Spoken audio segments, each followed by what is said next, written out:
everyone. Please give a warm welcome and hype in chat for Jade Dharmawangsa. Jade, are you ready to answer some questions? Yes, I am. I'm ready. Let's do this. Yes, let's do it. Okay. So let's just start off with your origin story for those who haven't met you yet. Who are you? What do you do? And how did you get your start in your career? Okay, so hi everybody, I'm Jade. I am currently 20 years old. I just turned 20 in April. I started making YouTube videos as a kid. My dad's in the chat right now, so he actually showed me YouTube in 2009, the platform, the mysterious platform. And I remember there was like 5 people posting videos. It was like maybe Michelle Phan, Bethany Moda, and like Ryan Higa. And it was just such a fun place. So I started making doll videos, like literally dolls.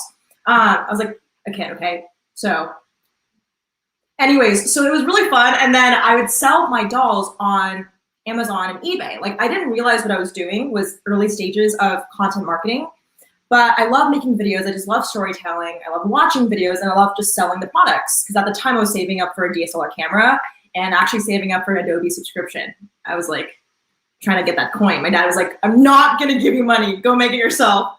So I started my first agency experience just by naturally doing content marketing. So when I was around 15, I started to do brand work. So, you know, I have my own YouTube page. So I did it for other local companies, like literally like coffee shops. There was this bubble tea shop where I live in Oregon. And I would like make some Instagram posts. And this was the early stages of my agency work. So now my company, X8 Media, does similar things, but instead of a local coffee shop, it's for brands like Netflix. We did a campaign with Logitech and some fun tech companies. And it's really crazy how I just started with a passion and then it became my career. I also documented my entire journey on YouTube. So if you go to my YouTube channel, TikTok, Instagram, I like to be as honest and real as possible. My entire brand, I don't like to say it, but like my entire brand is around just being super authentic. So I will share the ups and downs. I've made a few videos of my failures of running a company, startup agency work. Like I really try to showcase everything. And lately I've been talking a lot about creator economy and crypto. So that's what you can expect with my content on YouTube. Awesome. That is such a cool start. So you really just started making doll videos? Yeah, and like, literally just doll videos. That is so cool. Oh my goodness. So I have a question. Yes. From Elizabeth. How and when did you know that you wanted to be an entrepreneur? Okay, so I think for me, it was completely on, I think, like I said, like I just really wanted to buy my own camera. When I was like 12, like I remember it was really just my parents and I were struggling with like the 2008 recession. So I just wanted to like buy my own camera. That was mainly it. I just didn't realize that like when you can't get a job when you're like 12 or 13. At the time I had really bad eczema. Like, so I had like a skin condition where I couldn't like stand up. So I would like, wheelchair, literally in a wheelchair. Not a lot of people know this, but like I couldn't move. So I was naturally at home a lot. I don't think I wanted to be an entrepreneur. I just wanted to get my stuff and like work at home, which is so weird because like now the creator economy is such a huge term and everyone right now, I know my friends want to work in some sort of like digital career. So I think for me, it's understanding that social media enabled that. And I wanted to just have more freedom. Like money wasn't the top of mind. It was more just like the freedom to make content and fund my stories. I think I took it really seriously at 16 when I was in this engagement group called Young Hustlers with a $ with an S. It was so cringy. It's literally the cringiest thing you could think about. It was like me and like 9 other bros, e-commerce bros, which I love them still all. We're still really good friends. But I actually took it seriously when I saw other like-minded people. So I think conversations like this or like the Adobe community is super cool because you can meet like other like-minded people. It doesn't have to be a cringy Instagram DM group chat. That's when I actually started to take it seriously and I like started to post every single day on YouTube and want to be a full-time entrepreneur. Wow, that is amazing. That's such an amazing story.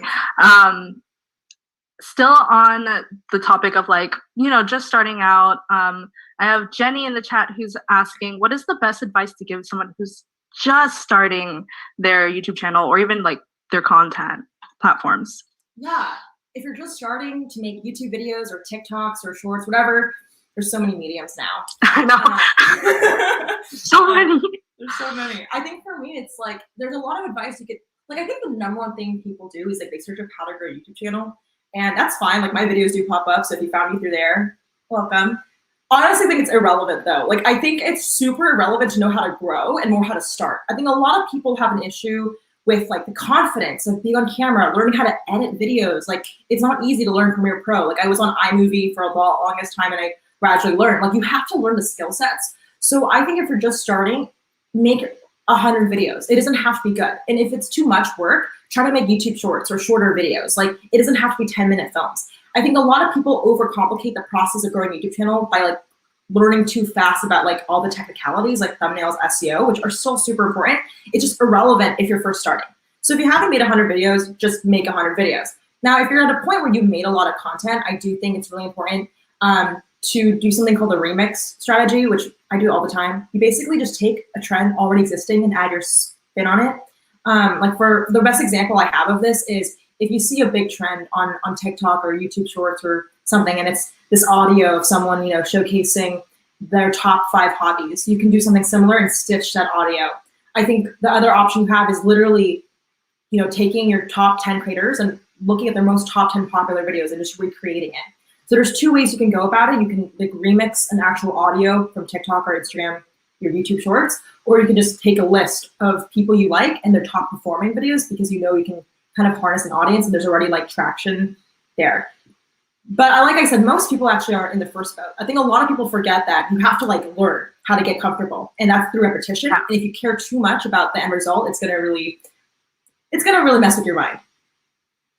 Yeah, no, I totally agree with that. Honestly, like the hardest part is like I feel like a lot of people think about the end result, like the destination, that they want to get like 1 million followers or something like that, or really want to grow their business or platforms, but not really like, but having that end goal like just at the forefront, it gets really overwhelming to think about how you're even going to get to that step, and if you're ever going to get to that step. So I feel like that's why a lot of frustrations that I've heard from our community is like it's scary to even just like take that first step because people are already so scared of that success. So that's such a good point. So like while we're on the topic of content creation and social media, what about for all the folks who aren't really trying to start a side business or become a content creator? Like, is social media important to have? Like, what if you just want to land a job?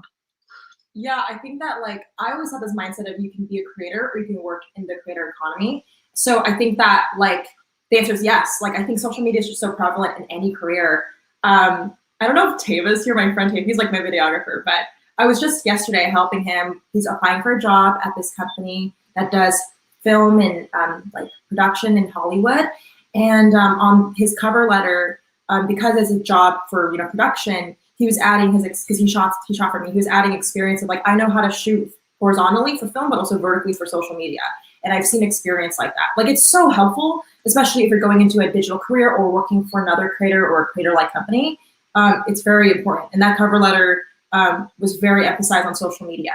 So I do really believe that you personally don't have to have your own brand, but if you're working for another brand, most likely you're going to touch like TikTok, YouTube of some sort. And it's totally fine to have like I really believe that a lot of burnout is heavily based on if you have one source of like income. And like if you're trying to become a creator and there's not like a stability, it's really stressful, right? So if you have a job but you're still making content, that's still like prevalent. And I think everyone glamorizes this like notion of like you have to like go all in. And if you like don't quit your job, you're like a failure. And I think that's so dumb. Like I think you should be able to like do what makes you happy. And if social media is that for you, then do it. But if not, like you can still do other things. But social media most likely will help you with those applications. Mm-hmm. Nice. And we have a few people who asked this, but like, what are some tips for just branding yourself or your business on social media? I can cuss, right? Yeah, go ahead. Okay. Go ahead. Well, okay, that actually leads to my like thing. It's like you have to find whatever makes you super fucking unique. I think that a lot of people, like I would say the best example I have of this is you essentially want to become like really, do you know those babushka Russian dolls? Like, those like nesting dolls? So like essentially my analogy is if you're a content creator and you're branding yourself, you want to look like you know, a creator that you like. For example, all algorithms, the way it works is they try to recommend you based on similar creators. But you want to find what makes you unique. Like, for example, the Russian nesting dolls, like you could be a smaller version of the older Russian nesting doll, but maybe the way you look is different. The size is obviously different. And I think a lot of people really try to like when you make content, say you're taking a trendy video, which is like my morning routine. You want to copy the exterior. You want to copy the thumbnail and title, but the interior needs to be different. It needs to be your personality. You need to find what makes you unique. So for me, I just looked at my day and I'm like, I really like matcha. I really like being loud. So I do cuss a lot in my videos, and I talk a lot about my bowel movements. You know, I have a lot of stomach issues and people find that really relatable. So finding those unique things, and like your exterior should look similar to your favorite creators. So I do think it's really beneficial to watch other YouTubers or TikTokers or whatever you're into to figure out like what that exterior looks like. Yes, I agree 1000%. So when it comes to like posting content on social media, like someone's anonymous attendee says, you mentioned posting every day on YouTube, or like posting, like, let's just say posting every day on social media. Is there a point of like oversaturation? So, okay, I actually don't recommend anybody to post daily. I think I was slightly insane and a little ambitious. Like, keep in mind, I was in the Young Hustlers group chat. I wanted to prove myself. I just dropped out of high school. Like, I went insane. I remember my dad actually was the one who like caught me in this burnout. But I was posting daily YouTube videos, 10-minute videos, editing myself every day for 4 months. And then one night I didn't post. I would post it at like 12:08 a.m. and I like broke down. I was like, I missed my streak. Like, I don't think content should be that intense. So if the question's around like oversaturation, I mean, like, I did daily videos because I just really wanted to prove myself and I wanted to test something. I had no intention to grow. Honestly, it was really just to like prove a point. But the second thing I did have to say with that is, I think that there's no such thing as oversaturation, because with repetition, you find things that are more unique. I think oversaturation is when you make the same thing over and over again. It's really hard to do that when you post daily because you have to think outside the box. So it depends on what type of creator you are. I just still don't recommend that to anybody, but if you are posting Instagram stories a day, that's totally fine. Like, I think you need to figure out what media makes sense, but no, I don't believe in like having a schedule. I think every creator is different. Mm-hmm. Yeah, I agree. Like, this is a situation where just like not everyone, like the shoe doesn't, like the one size does not fit all when it comes to content strategy and social media. So I feel like it really depends on like your goals and, you know, the business and brand, and as well as like what you can do as a creator. You know, you don't want to overload yourself with an unrealistic schedule because, like you said earlier, it is the quickest way to burn out. I have Emmanuel here asking, what is your advice for content during this post-COVID era? I honestly think that I'm also wondering that too. I do collaborate with a bunch of people and we're starting to grab coffee in person. It's such a weird thing. I'm vaxxed. So it's really interesting. But I do think that right now, if you are someone that makes like interview style content, the way you can navigate it is obviously doing it in person. I also think that like stitching on TikTok specifically is really interesting because you're able to collaborate with people without like leaving anywhere. So personally for me, I think there's two ways to go about it. I think because people are so used to collaborating virtually, it's gonna stay the same, but then more people will go in person. That's kind of my hunch. Most virtual and creator events I'm seeing is moving physical too. Mm-hmm. Yeah, and I feel like this past year we just proved to the entire world that collaboration and content creation is possible. You know, when done remotely, it just takes a little bit more creativity and thinking outside of the box. Let's see, any more questions? Okay, I have a question for you also. So in your opinion, what platforms do you think are the most effective for marketing your business or brand? I think that it depends on your brand. Would you say this is like for a personal brand? Like, what's the context? Just for, yeah, just a personal brand or something for like a business that like a side business or even like something like a business like for work? Just like what do you think are the most effective platforms? Honestly, this is what I've noticed. I don't think it's a platform. I think it's a format. So like my YouTube partner manager even said this, but like TikTok used to be a platform, but now like TikToks is a term. Like people say like, they don't just say I'm going on TikTok, but I'm making a TikTok. So there's a connotation that there's a format and style, which is short form video, right? Anything under 60 seconds is considered a TikTok. So like essentially, I think that if you were to start a brand over in 2021, I would think about making TikToks and just reposting it everywhere. Instagram Reels and Shorts, and Snapchat Spotlight. So I would really stay away from platform and just like one type of content and reposting it. Because like, for example, I posted a video on my TikTok that maybe gets like maybe 10,000 views, but on Instagram Reels, it got 300,000. So it's just really weird. I think it's really about the format and nailing down storytelling in short form. So getting really good at like editing videos in like 60 seconds is a skill in itself. And I think you want to decentralize your content because it gets you the most amount of reach. If you're really focused on one platform, you're kind of screwed because like if they fucking decide to like, I don't know, become shadow ban or whatever, which happens very often on TikTok, you don't have nowhere to go. So I think it's important to diversify that. Okay. Yeah, those are great points. And then I have Jayashri. Apologies if I'm pronouncing your name wrong. Feel free to correct me in chat. So what are some tips that you give, like additional tips, I guess, from the previous question or the answer you gave? What are some tips you'd give regarding content creation for starting a small business? I'm hoping to start a small scale VA business.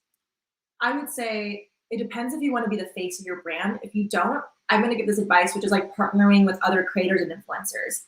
You want to basically, if you're a business owner, you want to do the least amount of content creation, unless you really like content. Like I would say a little bit of an outsider because I actually like making videos. So a lot of the advice I give to business owners is completely different because their number one goal is just, I want to grow and get sales and like do the least amount of content work. So if you're someone in that boat, I would say partner with 5 to 6 influencers or even small, like when I say influencers, people think it has to be like Charli D'Amelio.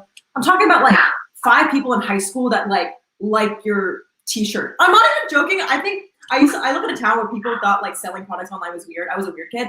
But ever since I left school, all my friends are like starting like t-shirt and like small Etsy shops, which is super sick. And then they partner with like the popular kids at school to be their models, which is like very early stages of like influencer marketing. So what I would say is like, if you're trying to get it off the ground, locate, your target audience, the 5 or 6 creators that are high school kids or literally people that are maybe under 10K and, kind of create some sort of content strategy or giveaway where you can, I don't know, with these 5 creators, everybody promotes this giveaway together to drive traffic to the page. We actually did this for a page called Retro Reprise by Friend's Brand. Her name's Haley Pham. And we were helping her create her a growth strategy with 5 other creators, and they did like a bundle giveaway. So that's what I would do to jumpstart it, because giveaways really just get people moving, and you could do it with other creators. That's what I would do. Yeah. No, that is a good tip. That's why we're hosting a giveaway today and collaborating with another creator. That's exactly what you're saying. It's all in the strat, guys. All in the strat. Okay, so I have a question from Annalie. What do you think about making content on NFTs as it has the hype? Okay, I listened to a lot of Web3 books and podcasts, and I honestly think I'm a crypto nerd, okay? So this is coming from someone that loves crypto. I think NFTs, most creators are using NFTs in the dumbest way.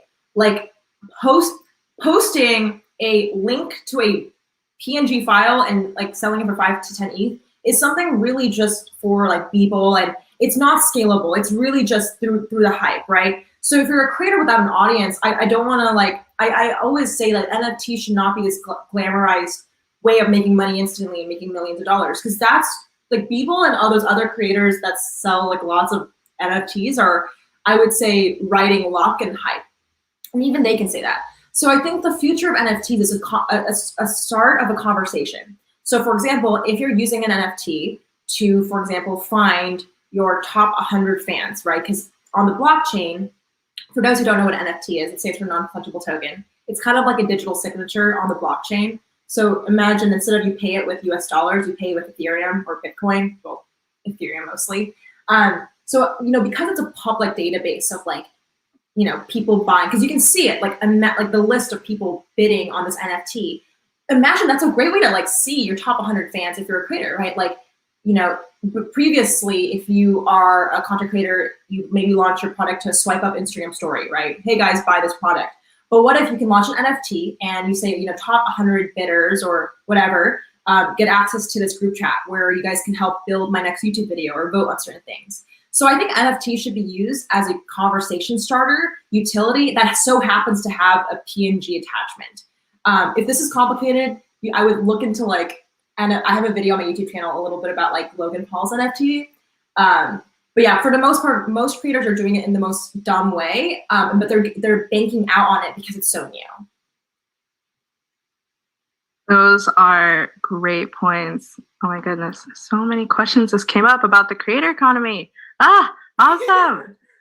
Okay, I have a question from Zoe, but before I get into the question, I noticed that that your content has changed throughout your entire creator journey. I remember when I first started watching you, you were the Instagram girl, how to get, I think it was 1,000 followers or something on Instagram. And then it pivoted to how to grow on YouTube. And then now you're talking about the creator economy and cryptocurrency. So Zoe in the chat, she's asking, how did your content / growth strategy change throughout your creative career and why? I think people take Instagram and YouTube way too seriously, and it's you can tell it's not fun anymore. When do you wake up and you're like, I can't wait to post on Instagram? No one does that, right? I think TikTok's slightly different. I think it's actually fun, but again, mental health wise, it can be a question mark. I just think for me personally, it's really simple. I just don't post anything I don't care about. I think a lot of people, when they look at social media and content, it's you're trying to win a prize, but you don't even know what the prize is. I think a lot of people, when I ask why do you want to get more views? It's oh, because it's gonna make me more successful. But then you ask why, and then they can't answer it. So for me, I had a point in 2018 where I realized making Instagram content was just not interesting to me. I didn't hate it in the moment. It's just one day I was like, you know what? I want to talk about other things. So with my pivot, it was more of a self-realization of yo, what do I want to talk about? And I really did not give a fuck about the views or financially, yeah, it's scary. So you have to diversify. But I think for me, it's what's the point of this? And I think for me, there's a lot of statistics, right? There's this article about this girl with 9 million followers and she couldn't sell 11 t-shirts, right? I think that for me, it's noise and followers really don't matter. It's about true supporters. I've been calling Darmination, but now I call them the besties because I just like that term. So I think for me, it's I only care about the besties and everyone can go fuck off. I get a lot of comments of people saying oh my God, Jade, when are you gonna start an OnlyFans? Because your content's so dumb, and I just don't respond because I just really don't care. Because if I were to look, I think a lot of people, they're trying to please their either not going too deep, but their parents or something that's trying to be the most mature version of yourself. But I think true success is when you're able to make your younger self happy, the kid version of yourself. What was your dream when you were 9 or 10? Go after that because that's typically the most authentic to yourself. What you have as a goal right now may be the reflection of society telling you to go in this certain career, your parents, or just your friends pressuring you, right? Ask yourself, what did 9-year-old me want, and am I doing that? So I just wanted to make videos as a kid and make videos I like. So I just try to respect little Jade as much as possible, and that's so easy. Now, in terms of pivoting, there are ways to properly do so. So if you're a content creator that got popular over hair content, and you don't like hair content anymore, my YouTube manager kind of mentioned this to me, but you basically want to start to kind of think of your audience as a Venn diagram. So imagine 2 circles and you have your old self, maybe it's the hair content, and you have your new self, which is maybe if you want to talk about crypto, and you want to find that middle audience, right? That crossover. And the way you do that is by collaborating with people still in the hair community, but adding crypto. So for example, that's how you get new audiences in your feed. So on my channel, I talk a lot about Charlie D'Amelio. I'll collaborate with Colin and Samir, which are my friends in the creator economy. So with my shift, I over time just added new audiences while still respecting my old audience. So there is a strategic way to do it. I just think that like at the fundamental, if you know when to pivot, when you just don't like what you're talking about. And I think a lot of people need to respect their younger selves more, because it's like, if not, we're gonna live in this world where like, what's the point of becoming independent and like a freelancer when you're like, it feels more like a job. And the worst thing with being a creator, being in the creator economy, is this job is never ending. It's not like you go to bed at a certain time. So I think more people need to like honor that childlike self. Mm-hmm. Yeah, I totally agree with that, because that's why a lot of us hopped onto social media, because it was fun. It was a new way to like create or express ourselves and be creative. So yeah, I definitely think that we should try and honor that. Sazad asks, going back to when you're talking about pivoting, do you think that changing niches frequently will affect your channel, or working on multiple niches? This Sazad has been on YouTube since 2017. Congrats, that's a long time. Congrats, Adele. I mean, yeah, it does affect your channel. It's the question is more about what type of channel and brand do you want to build.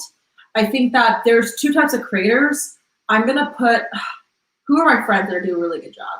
Okay, when you think about your favorite musician, think about that favorite artist you have, okay? If they put one shitty song, do you look at them and you're like, oh my God, I hate the artist? You're like, no, you just listen to their top hits or the songs you like, right? Now, if you look at your like people that you don't like, or media, artists you don't really care for, you might judge them more immediately. So understand, like, your true fans won't care. Like, people that really support you do not give a fuck. And sometimes that's all that matters. If we're really looking at like what type of brand you're trying to build. If you're trying to build a brand that appeases masses, then yes, it's gonna screw your brand and your views will fluctuate. So I think like, if you're trying to build a brand that's strong, has a community, right? And it's not just noise. Why don't you just focus on building what you want? Because the people that will support you will come eventually. That's how I like to look at it. There's always, people and creators. I would put like my friends, Think Media, that have a very huge YouTube channel where I'm like growing. And it's a very different vibe, right? Like, it's very like to the point content. If there's one niche, you can expect something from them. And that's a cool artist. But everyone has different tastes. Like, I personally, in the EDM world, I like EDM. I'm not going to listen to Marshmello every week. It's a very like mainstream pop sound. I might listen to other artists.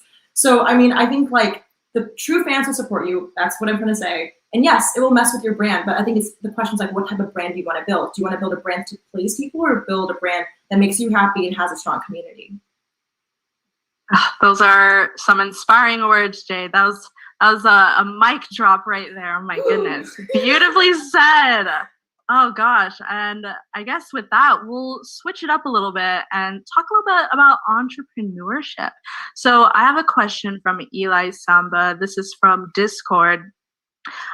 What advice do you have for young entrepreneurs in the creative industry trying to shape their own careers? Also talking about new grads or even side hustlers.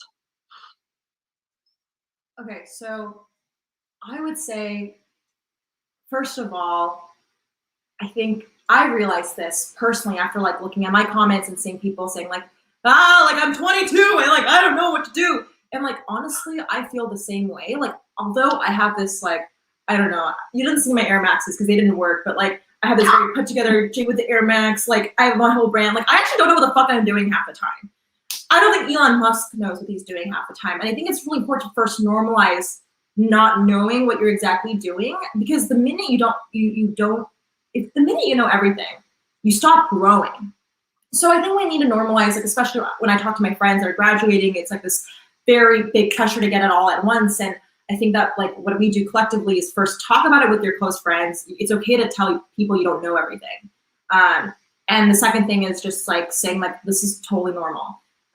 Third thing, we're actually living the worst, like we're living in the worst economically inducing period of time. Like, I'm pretty sure there's this like data that shows like Gen Z graduating college has like more debt, like $40,000 worth of debt average versus like the class of 2001, right? So like, also understand the state of the world is absolute shit. Now, the reason why I say all this is just to give yourself the compassion and patience to be very slow and diligent with yourself. So, for example, I think for me, say you don't want to start a business, you want to get a job, this advice still applies. People don't know, but for the longest time before I started X8 Media, I worked with my dad, Leon, at his company, Wyverge. Go to my LinkedIn profile, you'll literally see it. It says Grow Down Wyverge. I worked with my dad for a year. I remember I would like wake up in the summer, instead of hanging out with friends, I would literally just go to his office and like do some data entry. It was not the sexiest shit. Sorry, Dad, I love you, but it was not the funnest things. But I got to learn, like I got to attend meetings. So I think like if you're someone that is trying to work in a certain industry, either work for free at volunteer your time at a nonprofit you like, or for me, I worked for my dad for free for like a year.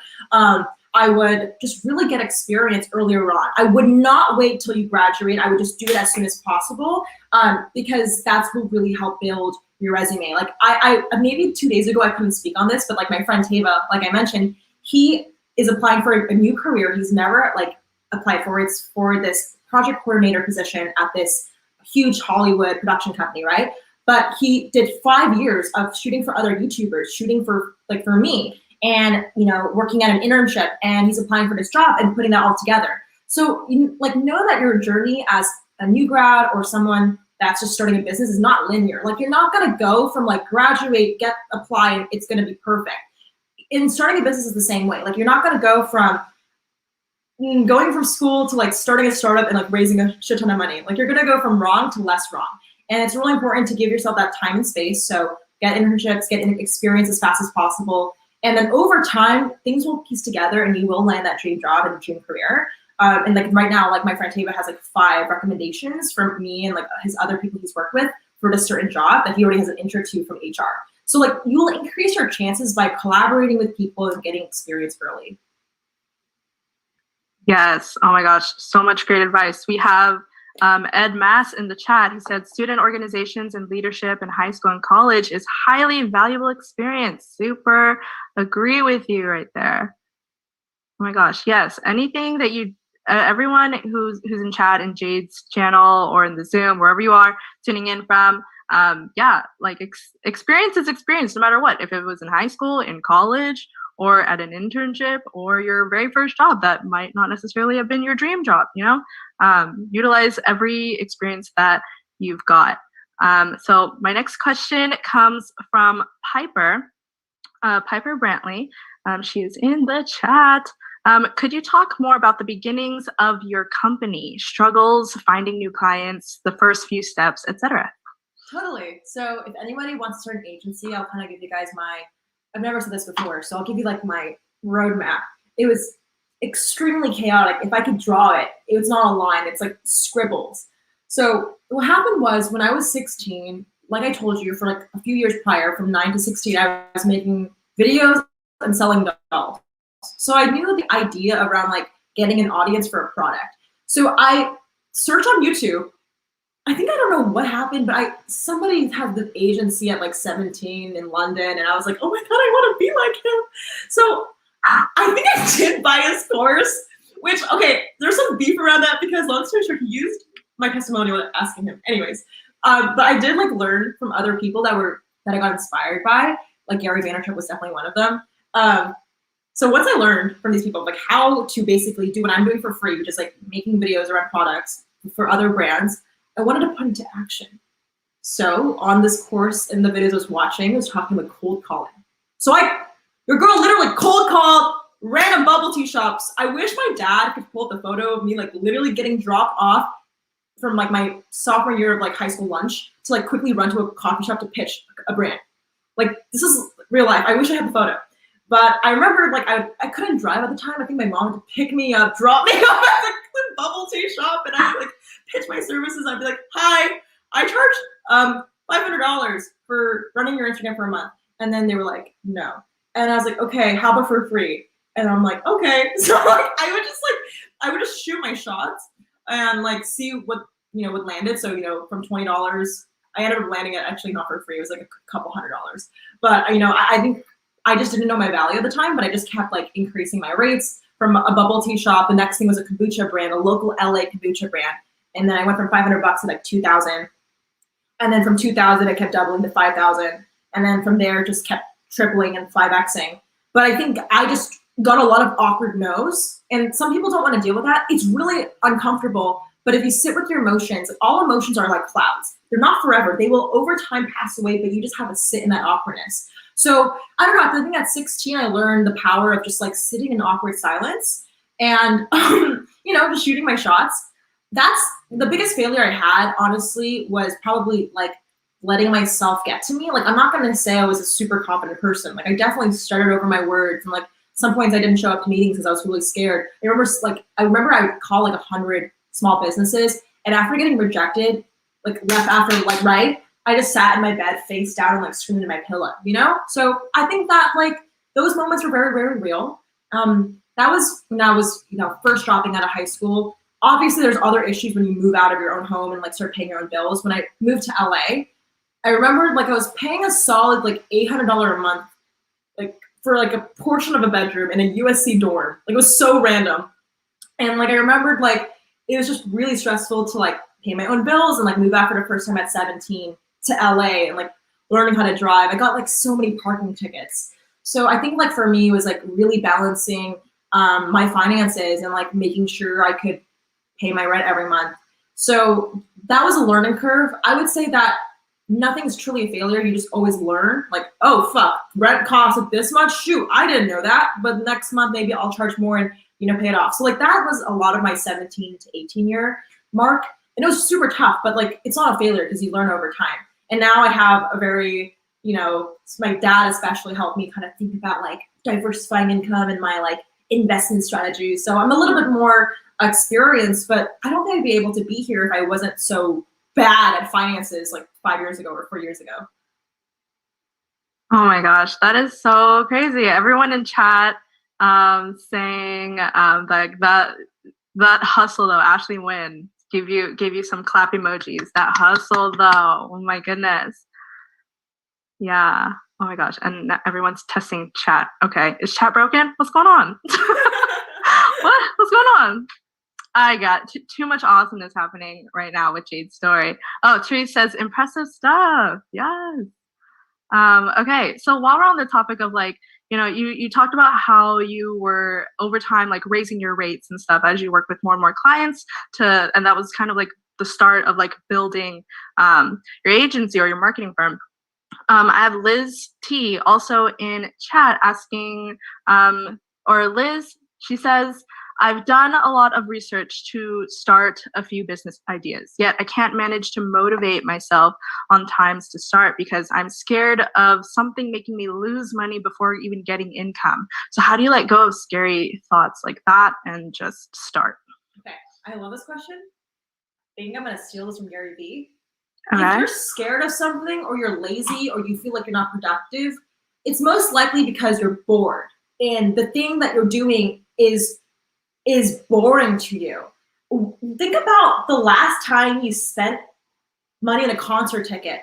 Does that give you financial ROI? But no, but like I see Swifties paying $500 for a VIP ticket, right? When things are fun and experiential, you don't think about the ROI.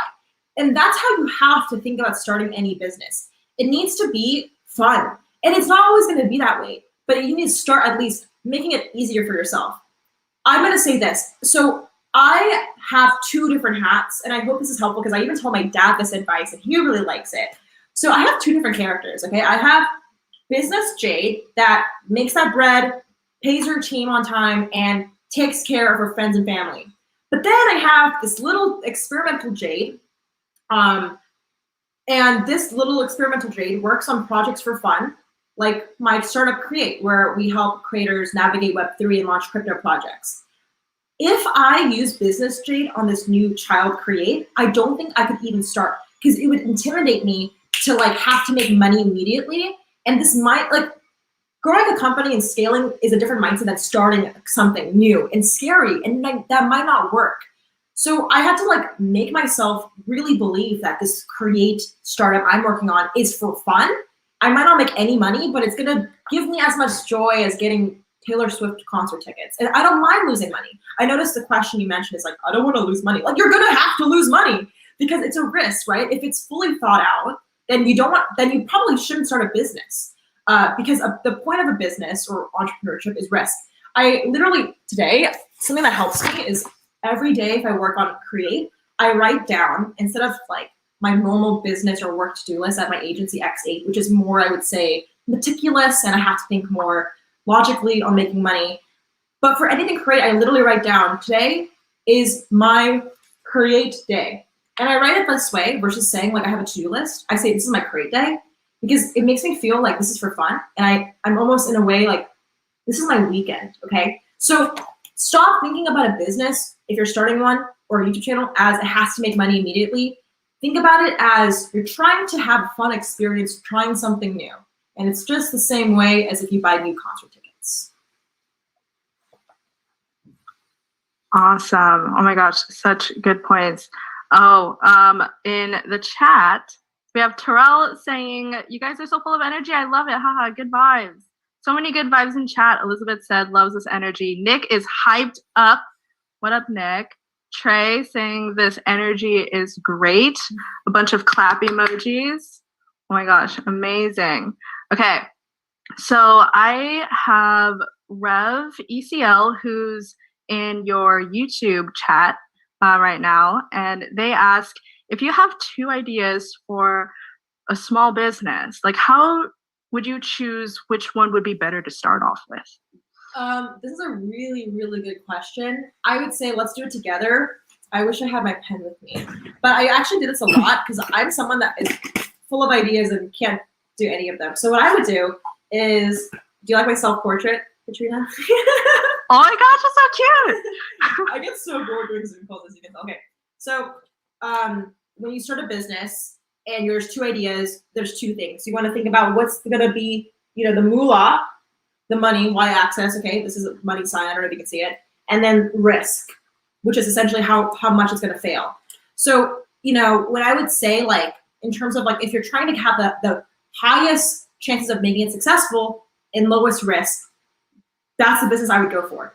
Now, this is not always the best case. Sometimes it's a gut feeling where you want to do a high risk, high money thing, right? It depends on how much moolah you want to, give up in time, right? So if you're working on 2 businesses, one is super high risk, but it's going to get low money effort, right? It's not going to return you that much.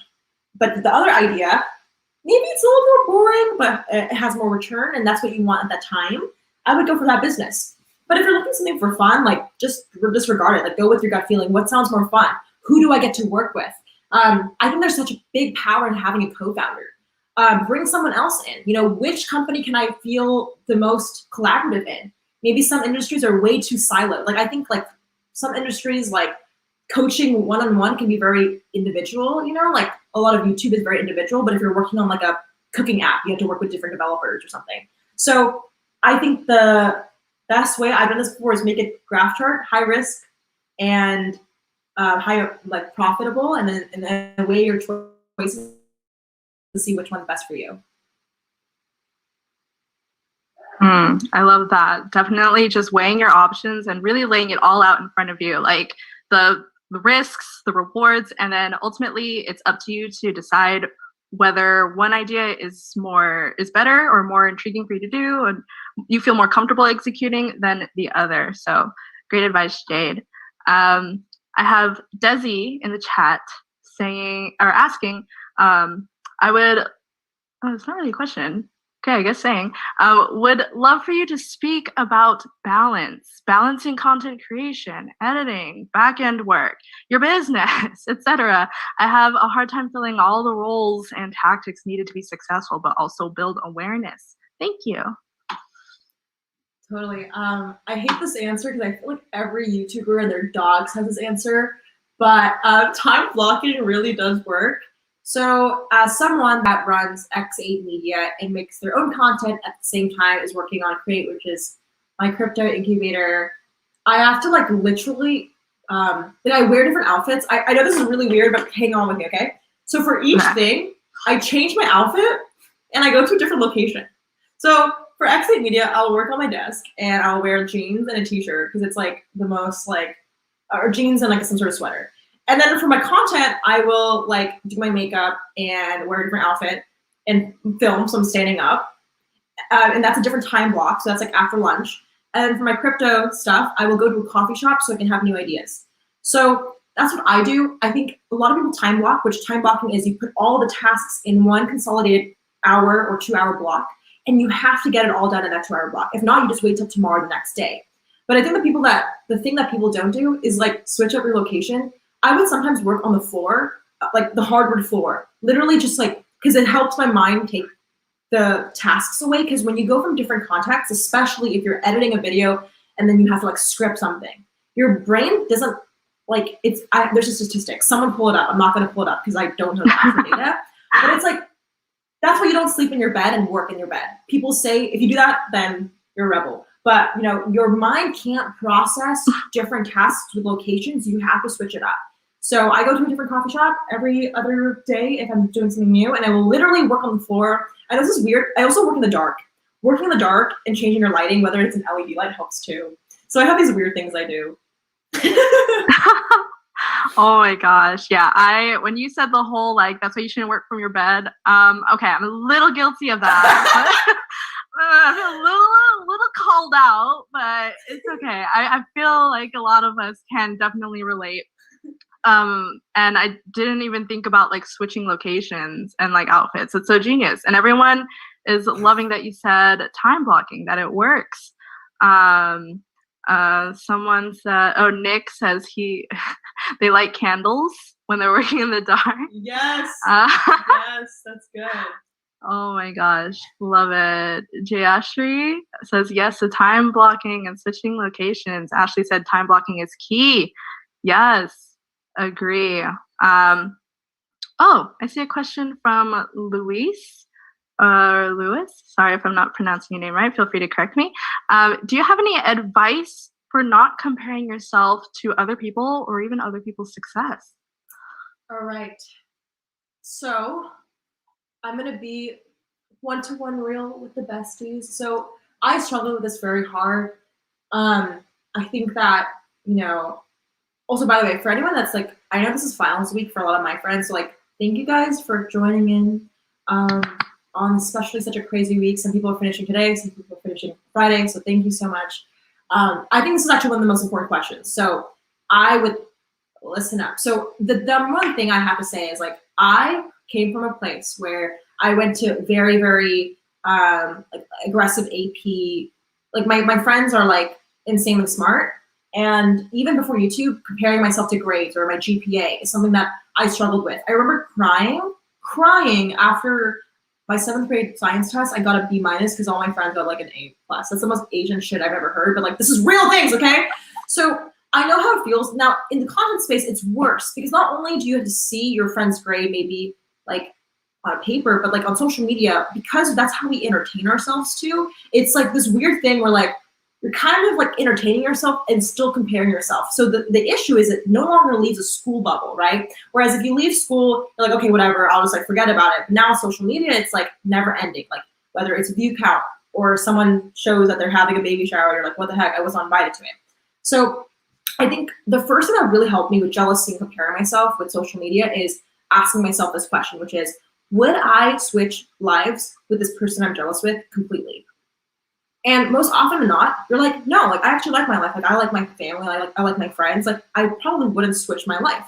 If you try to nitpick and be like, oh, I like this person's face and I like their success, and I also want my family, like you can't do that. Like a lot of the people that I know that have very successful brands, right? Very consistent view count, 1 million+, whatever the heck, right? They're some of the most depressed people I ever know. And like they talk to me about this, like it's nothing new. But like we look at them and be like, I want their view count, but I want my like close friend circle. Like you can't get mix and match. So something that I find really helps me is asking myself, like, would I truly swap lives fully? Because if you want the success, you also have to deal with all the other baggage of like maybe not seeing your family a lot because you're always working, or health issues. Like, do you want to swap lives with me? Because I can't poop, you know, like, you know what I mean? Like, so it's like, like you have to look at the full picture of am I truly jealous of them, or am I just wanting the highlights of their life that they're broadcasting to the world? And that's totally fine. Like social media, you can highlight your life, but I think most often or not, like these people don't have everything together. And, you know, I'll close it off with this, which is like all my friends are either married, like I'm 20. So it's like, they're like insanely in their own bubble. I know it's not normal to get married at 20, but they're either married, they have a house and a Tesla and a dog. And I was looking at myself and like, oh my God, like I'm like so like off from my friends. But I realized like they also have their own things, you know, being married at a young age is can't travel as much. Maybe they don't go outside. Whereas I switched to a new city every week. Like I was in Arizona last week hanging out with this friend group, right? So I look at it like, would I truly swap lives with this friend group? No, I don't want that life. I maybe want the highlights of it, but you can't ask for it. So whether it's grades or someone's career life or someone's face or body, like ask that question and it will change your perspective on things. Mm. Yeah. Oh my gosh. Mic drop again, Jade. My goodness. Ah, so much great advice. So we are nearing the end of this talk. Unfortunately, I'm so sad. So I have a couple more questions. We have time for a couple more questions. So y'all, if you have not dropped any questions yet in the Q&A tab, feel free to do so or drop them in chat. And then someone from the team will pass it off to me. But I have a question from Celeste. How do you stay consistent with working on your business through seasons of slow progress or even failure? Yeah, totally. Like I said, when things are slow and I'm not motivated, I try to make it fun. So this is actually something really key that I just discovered recently, okay? So at X8 Media, we do the same thing, okay? I'm not gonna lie, like it's super fun to have new clients, but it's the same thing. Like we get a brand, we pitch on a campaign, and then we get the budget, and then we contract. It's the same thing, right? So recently I was like, ugh, I'm kind of bored. So what I do, and it's even worse if there's no projects. It's even worse when there's not even any money coming in, which happens in advertising. So to be very honest, like I had to find a way to entertain myself. Like I think it's really about making it fun. So for example, I brought in people that I think could obviously give me advice, but also I like as a friend to be an advisor to help, you know, with these problems. So I will have once a week meetings with my friend to brainstorm like, hey, you also have an agency. How did you combat this? So I bring in other people, like bring in people not only that can give you advice, but that you like and you vibe with. And sometimes also super helpful to talk to, if you don't have a mentor, use this method of like bringing in other people in your same industry and just talking about it in some sort of like advisory meeting.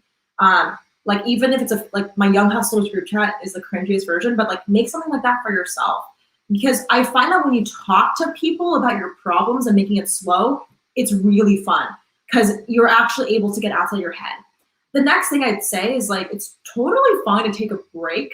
I think that for a lot of content creation, we have to post weekly, but that's the dumbest thing I've ever heard because, you know, if you look at your favorite creator, right, and they post a video saying like, oh, I'm taking a break for a week. You're like, oh, okay, and you forget about it. It's not a big deal. But like when we look at ourselves internally and the thought of taking a break, we think it's like impossible, right? Or if you work at a job, like if someone else asked for a break, you wouldn't care. But if it's for you, you'd be like, oh my God, like I don't deserve that, right? So I would just take a break and bring in other people. So those are my two methods. I also sleep a lot. Like there's this actual huge thing I just learned my last trip. I went to Arizona and I was like being super irritative and like mean to my team and people. And my friend was just like, Jade, are you HANGS? I'm like, what? And it stands for, are you hungry? Are you tired? Are you lonely? And I think the last word is, are you, I think, did you poop or something? I forgot. So like there's an acronym and it's like, oh my God, like I am hungry and I am tired. Maybe I should like go that. And like most times problem solve itself. So ask yourself if you went to the bathroom, if you went to talk to someone, you loved one, even if it's a parent, if you ate food and if you slept. Awesome. Oh man. Yeah, definitely. I vibe with that, especially, you know, eating food and sleeping is very important, y'all. I'm glad that you mentioned that because yeah, I just feel like those are all just super important. And, you know, especially when you're in the thick of like all the work and stuff, like a lot of people forget to like take care of themselves and do things that like make them feel better. So I'm glad you touched on that because it's a really good reminder. I know sometimes I forget to take my lunch or sometimes I don't get sleep from just because I just want to work and get things done. So, oh my gosh, Nick in the chat says sleep. What is sleep? That is so funny. Okay, so we are nearing the end of the session. So Jade, one last question for you. Okay. What is one last piece of advice that you would like to leave with everyone? If they were to take one thing away from this talk, what would it be?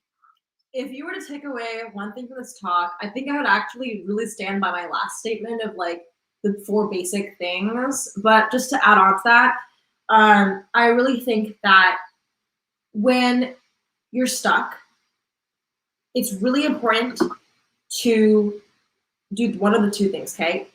Do the 4 methods I told you. Make sure you have your basic needs, but talk to someone about it. Like the reason why I said yes to Adobe with Ask Me Anything is because it's not embarrassing to ask for help. And trust me, this is coming from someone that has a big ego, okay? I hate asking for help, but I need to. Like your girl got a mentor, 3 mentors this year, including my dad, who's always helped me in my life. But like, I hate asking for help. It's so embarrassing to be like, hey, like I'm struggling with, come on, that's so weird, but it's so necessary. So I think we need to normalize, like, I love this session. So, you know, I know a lot of people in my DMs are like, I'm afraid to ask for help coming to your live. I'm like, yo, don't be embarrassed because I have this too. So, you know, obviously this event's over, but feel free to DM me or ask your friends for help, ask your family for help. It's totally fine to get help. And this is also for therapy. Like I don't know why we're talking about content. I'm now talking about mental health, but like I also think like get a therapist Important. dealing with some stuff. And if you don't have a family that's super supportive with you, find a group of friends and like-minded creators. That's why I try my best to have a very hyperactive center for people to meet each other on my Discord. And like make your own tribe, make your own young hustlers, make your own group. So that's my advice. Get consistent help, and the key is consistency, okay? It's not a one-time peace out appointment, okay? It's consistent help once a week, okay? If I could do this every week, I would, because it's so necessary, okay? So don't be embarrassed. It's completely normal, and the more successful you are, the more you ask for help because it will enable faster learning. Amazing. There it is, y'all. There you have it. Jade Dharmalangza. Oh my gosh, so many people are going crazy in chat. Louis says, so grateful for your time. Nick, yeah, this has been legit. What's it called? Geometry with the yas. Jess Jess said, Jade and Katrina, you guys have been beyond amazing. Such a good session. Sazad, totally agree. Oh my gosh. Yes. Thank you so much for coming. But don't go away yet, y'all. Don't go away It's not yet. over. The question part may be over, but it ain't over. So if I know this 1 hour just flew by. I know we didn't get through all the questions. Everyone on Jade's YouTube channel, as well as everyone in Zoom and Discord. But if you didn't get your questions answered, that's totally fine. We do have the Adobe Creative Career Discord server where you can ask your questions in the server because Jade is a mentor in our server. So hop over there, type in your questions in the panel questions, and you know, maybe me, maybe Jade will just hang out in there after the talk and just answer more questions, you know? So don't feel bad if your question got missed. So feel free to hop in there and just type it in, and we will try to answer your question on there. All right. So with that, thank you so much, Jade, for dropping by and hanging out with us today. I had a lot of fun. Did you have fun? Of course, Katrina. Everyone give a round of applause for Katrina. Oh, gosh. Thank you. In the chat, I want to see those emojis. Okay. Oh my God, yeah. Look at that. Wait, hold up. We gotta give Katrina a round of applause. Hold up. Look at the chat going crazy. Okay, I see 99 people here. Go crazy, chat. Let's go. Okay, I'm thank you. Y'all are helping me and hyping me up for my future MC and moderation career. So yeah, another reason to keep tuning into these events. You'll see more of my moderation. But thank you so much. Oh my gosh, Celeste redeems hydrate. This isn't Twitch, Celeste. But yes, hydrate. Everyone hydrate. Okay, so everyone, if y'all want to, or Jade, actually, if folks wanted to connect with you after the session, where can they find you? All right, so my Instagram DMs are open, but I'm making a commitment to sit on Discord a lot this weekend. So join my Discord community. We have something called feedback. So if you have a video you want me to give feedback on, I'm literally like sitting on there with my team Abby, and we're just gonna like give feedback to your work, and it's most likely gonna be like a 1-sentence statement. But Instagram DMs or Discord, I'm really, really active right now. And I just turned on, I didn't realize on Instagram stories, you can't reply to my stories. I just turned it on. So if you ever see something funny, I make a lot of memes. You can just also feel free to hit me up. Like I know a lot of people, again, feel weird asking questions and help. I get it. So send me memes, okay? We can make it fun and lighthearted. Yes, definitely connect with Jade on her Discord, and all of Jade's links will be in chat, so go definitely check them out. But like I said, don't go away quite yet. I know I keep saying don't go away, the talk's not over, but really it's not over. But we got to talk about the giveaway, y'all. So we have some awesome prizes lined up for everybody today, including free 1-year Creative Cloud licenses, What? exclusive access to Jade's Discord community Create, What? and a few, not just one, a bunch, a few one-on-one mentorship sessions with Jade herself. What? A one-on-one with Jade. Oh my gosh. So if you didn't get your question answered today, you can ask her with a one-to-one session. Like, y'all, it's insane. I wish I could enter this giveaway. I'm so jealous. But anyways, here is how to enter.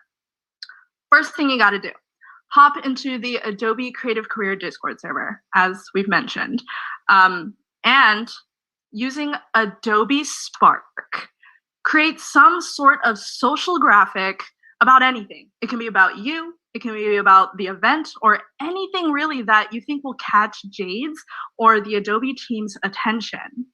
And Adobe Spark is totally free. All you need to do to get started is create an Adobe account and just a little bit of creativity. Super simple.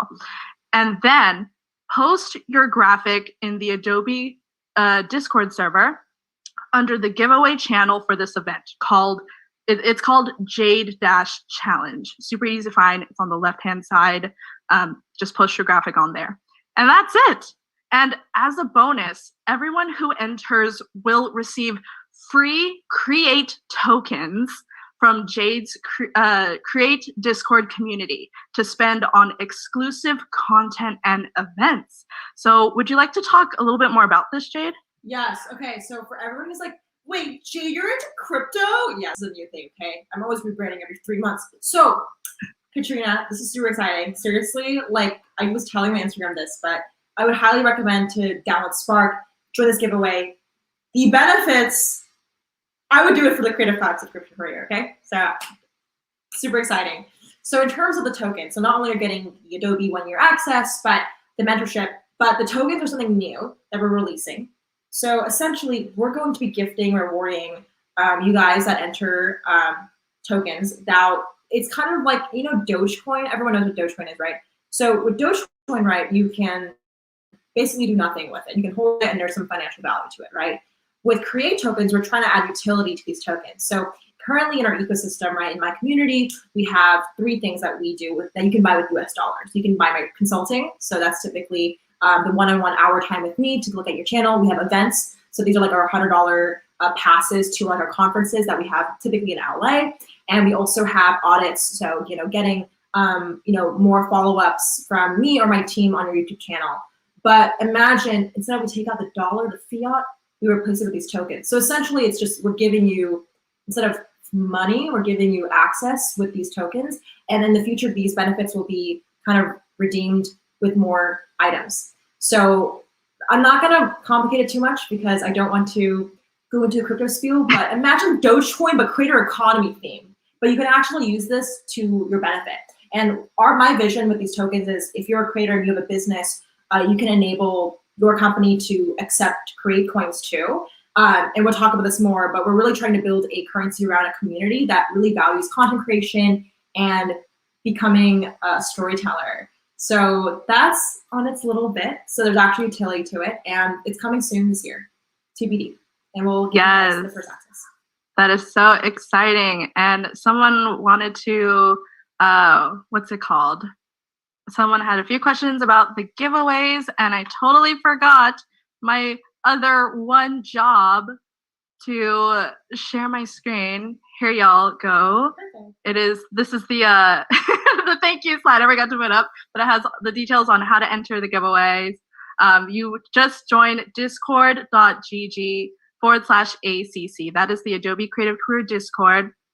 And then from there, you'll be able to see the giveaway channel as well as the panel questions channel. So you can leave your questions there. There you go. And the deadline to enter the giveaway is this Thursday, June 10th.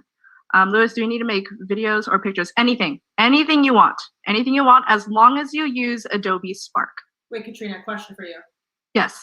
I know a bunch of you guys were DMing me that you guys finished school this week. Would we be able to have, for people who maybe are just like, Katrina, I have finals. Do you think there's any way to do it for another day or so, or give them time this weekend? Just wondering if that's an opportunity. Yeah, that is actually a good idea. I will defer that to my Adobe team. Feel free, anyone, let me know. I'm gonna get a word on my team for a possible extension. Let's see. Give me a second. Yes, boom, confirmed. You all just got an extension for this weekend. Date TBD, but let me see if someone drops a date. I'm not sure. But you have until this weekend. If you want to get updated on the deadline. Oh wait, hold on. Getting live updates here. Watch out. Okay. This okay. is. Also, I am. I am on edge right now. Monday. We're saying Monday? Oh my gosh. Wow. Okay. All right. So we are extending the giveaway to Monday at midnight Pacific time, or 11:59 p.m. Pacific time. Monday. Oh my gosh, that's such a long time. Amazing. Okay. Cool. All right. So just to say it again, the deadline to submit for the giveaway is on Monday. What day is that? The 14th? Monday the 14th at 11:59 p.m. Pacific time. Awesome. Jenny says, what are you creating? Anything? Anything. It could be about you, about this event, anything that you think will catch Jade's attention. How do you make it? Where do we make it? All you have to do is use Adobe Spark, which is a free program. All you need is an Adobe account, and that's it. That's all you need to get started on Adobe Spark. All right, y'all. So lastly, if you loved this event, then we would love to see you at our next AMA session with none other than the amazing Meg Lewis. She is a designer, a comedian, educator, and podcast host who's on a mission to make the world a happier place. You can RSVP to the Eventbrite page now, and also subscribe to our Adobe Creative Career newsletter to be notified of future events just like this. And maybe Jade will come back as well as a guest. So the only way for y'all to know is to sign up for the newsletter. So definitely check that out. So that's pretty much all I have in terms of announcements. Jade, do you have any last thoughts for anyone? I saw the comments saying Jade has to come back. Yeah, everyone bombard me on Instagram stories. Tag me. I'd love to see it. Love to see if you love it. Thank you so much, Katrina. Yeah, so for anybody who is entering, I can't wait to see your guys' submissions. You have till Monday. And just to clarify, I saw the question. Yes. Do they submit it on the Discord? Yes, they do. They submit it on the Adobe Creative Career Discord on the channel that says Jade-Challenge. Wonderful. All right. I cannot wait, everybody. Have a great weekend. Thank you, Katrina. Yes, thank you so much, Jade, again for coming. Big shout out to Jade's and the Adobe team for putting this on, our awesome moderators in chat, and most importantly, all of you for coming. So this would not have happened without all of your support, and I hope you all have a great rest of your day, and Jade and I will see you on Discord. Bye, everybody. Bye, guys. Thank you so much. Bye. Thank you. Awesome.